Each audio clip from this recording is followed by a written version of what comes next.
আজকের রেসিপি নিরামিষ লাউ পোস্ত। নিরামিষ লাউ পোস্ত বনে রেডি। লাউ পোস্ত বানার জন্য এই যে একটা লাউ নিয়েছি আর পোস্ত নিয়েছি। এরপর এই লাউকে দু টুকরো করে কাটে নিয়ে এই যে কচি লাউ, একদম কচি লাউ ছুলে আর এই যে পিস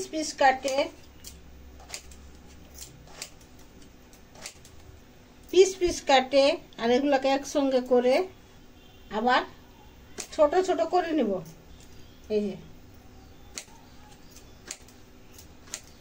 সবগুলোকে এমনি ছোট ছোট করে কাটে আর ধুয়ে নিব। আলুকে ছুলে আর ছোট ছোট করে কাটে আর ধুয়ে নিব। এই যে আলুকেও কাটে ধুয়ে নিয়েছি, লাউকেও কাটে ধুয়ে নিয়েছি। এরপর এই যে পোস্ত আর কাঁচা লঙ্কা বাটে নিব। এটা নিরামিষ রেসিপি। এই যে পোস্ত আর কাঁচা লঙ্কা বাটে নিব।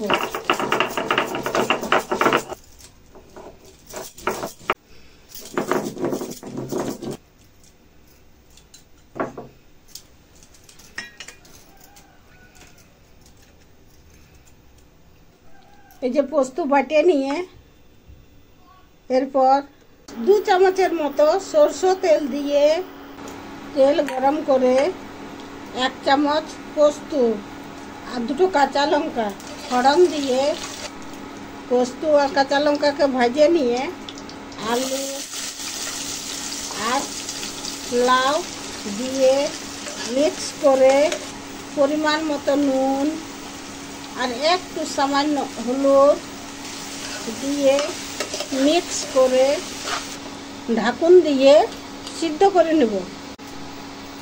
5 মিনিট পর ঢাকুনটা খুলে নিয়ে আবার লাড়ে নিয়ে ঢাকুন খুলে খুলে ভাজে নিব আর কদুও সিদ্ধ হবে। এরপর ঢাকুনটা খুলে নিয়ে ভাজে ভাজে জলটা শুকিয়ে গেছে, তেল ছেড়ে দিয়েছে।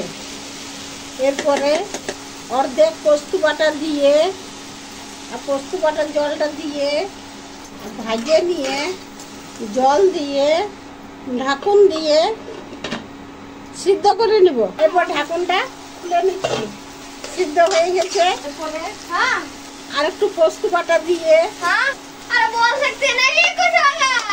মিক্স করে আঁচটা বন্ধ করে দিয়ে নাপায় আর বাটে নিব। নিরামিষ লাউ পোস্ত বনে রেডি।